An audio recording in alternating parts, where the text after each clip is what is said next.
Hello everyone! Nandito ulit tayo sa ating Daily Greetings of Gratefulness.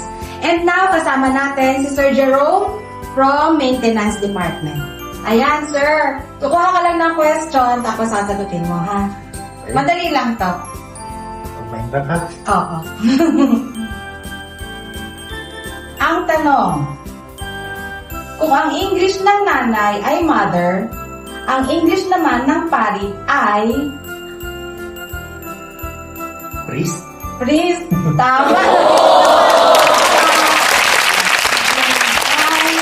Bang Evagon from MJ. Thank you po. Thank you, MJ.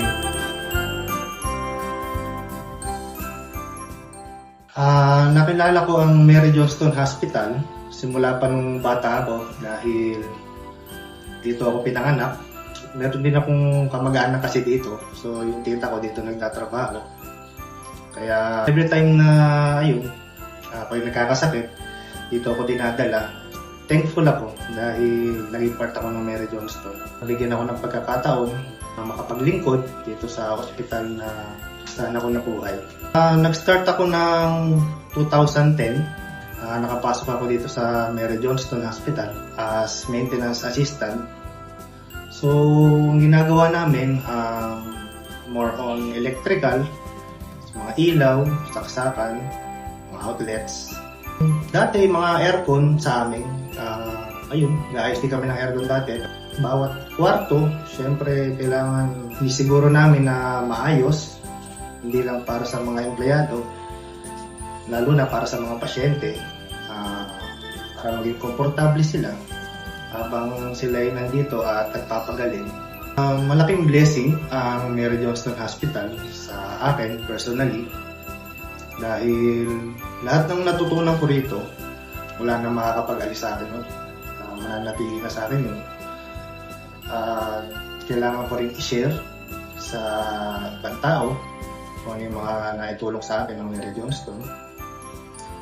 Blessing sa family dahil as empleyado, siyempre family namin, kung may problema, pangkalusugan, dito namin unang dinadala dahil sa tiwala namin siyempre sa mga kasamahan namin dito, mga kapwa-empleyado, mga nurses, doktor. Unang dating ko dito, single ako. So ngayon, dito ko nakilala yung aking asawa. Nurse siya dito, si Girlie. At ngayon ay masaya kami nagsasama. Ang hindi ko makakalimutan dito sa Mary Johnston Hospital ay sa trabaho yung thrill. Kasi minsan nagkaroon kami ng trouble dito, electrical. Walang kuryente yung buong hospital. So doon nasubok yung galing namin, yung skills, kung paano namin i-handle yung ganong sitwasyon. And then, pangalawang hindi ko makakalimutan, lahat ng learnings, siguro marami kasi.